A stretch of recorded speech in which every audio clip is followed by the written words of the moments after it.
friends, welcome back to another What We Eat in a Week video. In this video, I show you how I utilize the items that my family receives from our local food pantries and items that we have either purchased or preserved to make well-rounded meals for my family.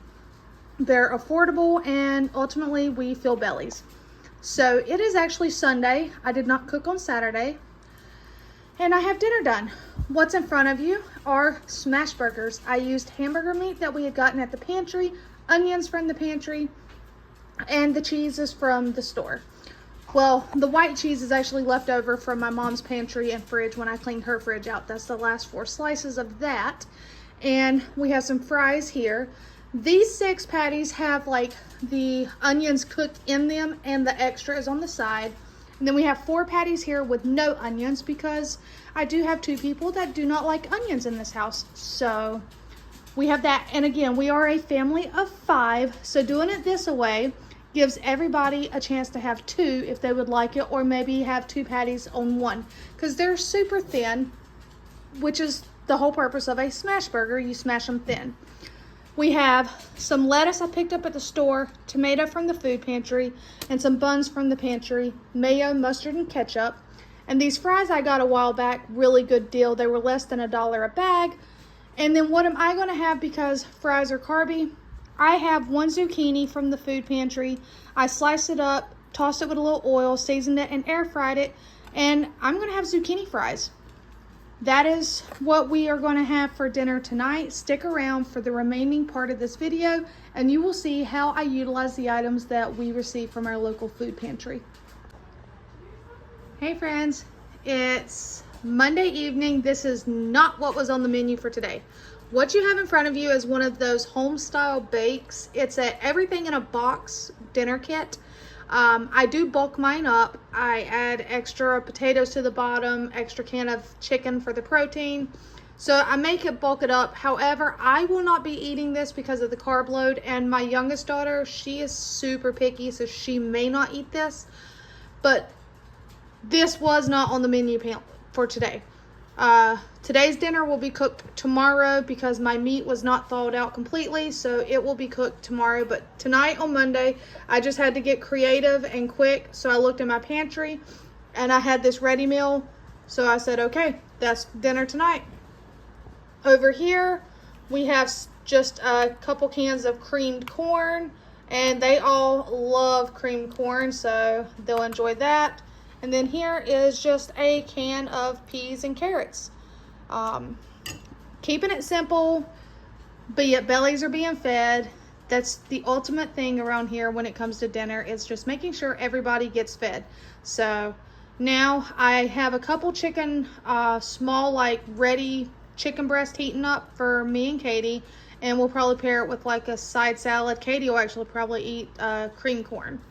But stick around. It's only Monday. Hey friends, welcome back to Tuesday evening. If you're still watching, you're just finding out what we're cooking for the week. And what do you have in front of you? We have 2 meatloafs. Yes, this has corn in it. I'm going to tell you right now, it's a can of Mexicorn. I actually grew up making this way. The only difference is I did not put the tomato sauce or ketchup on top. The ketchup is on the side. They can put it on as they please. It's got like Italian seasonings in it. It's your basic meatloaf, but we grew up putting the corn in it. Like I said, it's just 1 can of your Mexicorn that has like the peppers in it. So we have a traditional small meatloaf. And then over here, I have a bacon cheddar meatloaf. I took a little bit of bacon and wrapped on the outside. There's some shredded cheese on the inside. It is completely low carb. However, anybody can have whichever one they want. So instead of making 1 big meatloaf, I made 2 small meatloafs. Over here, I still have quite a bit of instant potatoes from the food pantry. So I just whipped up some instant potatoes. I can't eat those because they are high carb. So what am I gonna have? Over here is just some mashed cauliflower, and I made extra so that I have some leftovers, and I do put a little bit of shredded cheese in it because it helps to kind of thicken it up. I will give you a secret if you are trying to do low carb and you haven't liked the texture of mashed cauliflower, don't mash it. When you steam your cauliflower, drain it afterwards and let it drain for quite a while. Then put it in a blender or a food processor. I use my food processor and I puree the crap out of it. It doesn't need a lot of liquid because it's already got a lot of water content to it.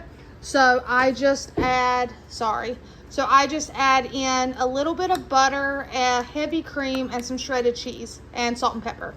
And that is what I will have in place of potatoes. And then over here, we just have a couple things of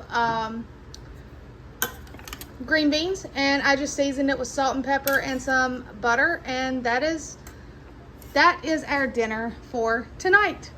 So, hope you guys are enjoying this video. Hey friends, it is Wednesday evening. We had a busy evening. I went to the food pantry. You guys will have already saw that video. I needed to run to town and grab a bag of chicken feed. So Hannah got in here and made some quick spaghetti. And she said that her homemade garlic bread never turns out good. So the leftover hamburger buns, they can just put some butter on it and have buttered bread with the spaghetti. I will have leftover smash burger patties. Because again, I have to stay low carb.